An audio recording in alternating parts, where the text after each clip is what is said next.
residents here in the Pine Belt come to check the status of their account balance, it should be as easy as one click. But sometimes, just as soon as they turn their backs,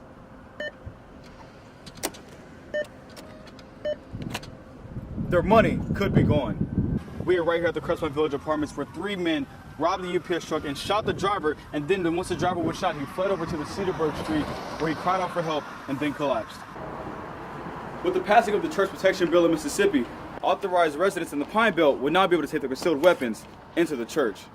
The lights here in this Walgreens parking lot have been out for over 3 weeks. Now, after complaining to the manager here in corporate about shopping in the dark, one customer called Eyewitness News to make it happen. Just a few weeks ago, residents here in Hattiesburg were able to get gas for just less than a bag of chips. Now, if you look at gas prices right now, they're just around $2 just to fill up their tank. With the passing of the Church Protection Bill in Mississippi, authorized residents in the Pine Belt would not be able to take their concealed weapons into the church. With the passing of the Church Protection Bill in Mississippi, pastors can select who can have concealed weapons inside the church building. 40th Avenue Church pastor Tom Fuller favors the bill. I'm comfortable with someone having that capacity as long as the rest of the church is aware of it. HB 786 states that pastors may authorize members to carry firearms for the protection of the congregation of such church or place of worship. But to avoid gun fanatics, at some churches, those authorized will have to pass a screening test.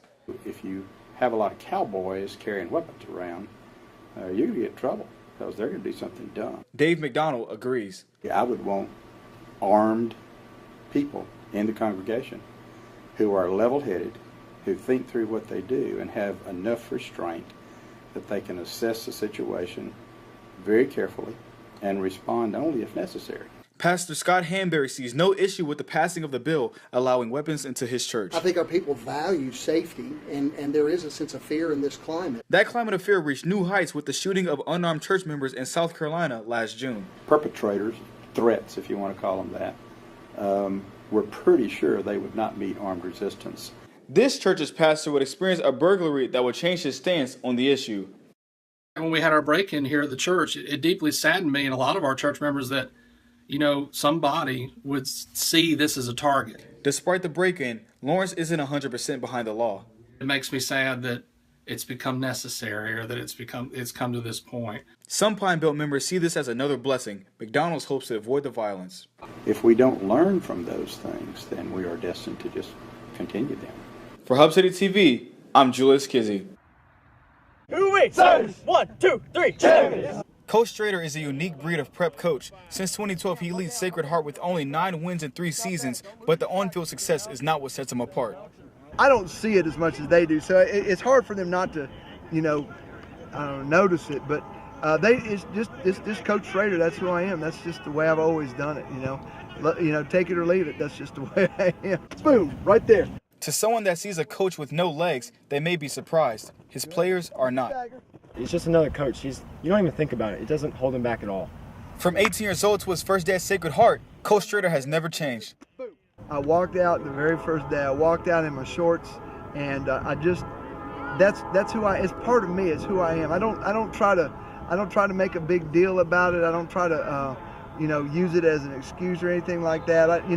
That's just who I am. A USM alum and double amputee, Strader refuses to let one night influence the rest of his life. Up, up, up, up, up. There you go. People normally give up right before they're successful.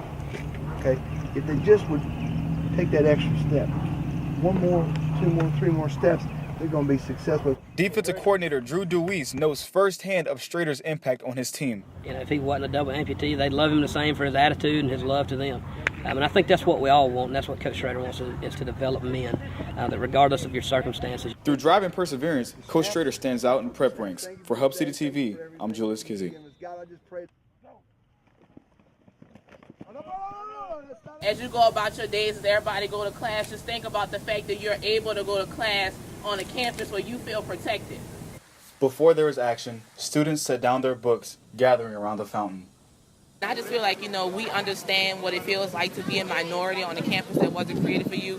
However, integration happened years ago, so these students deserve to be treated fairly, just how we're treated fairly here at Southern Miss. Recent events at Mizzou leads over 60 students at USM to take a moment of observance during the lunch hour.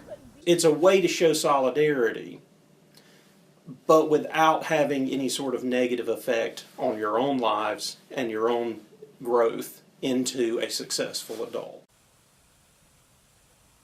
There is support and there is people behind what they are doing there to show that people care for the strides they are making to make a change at their university.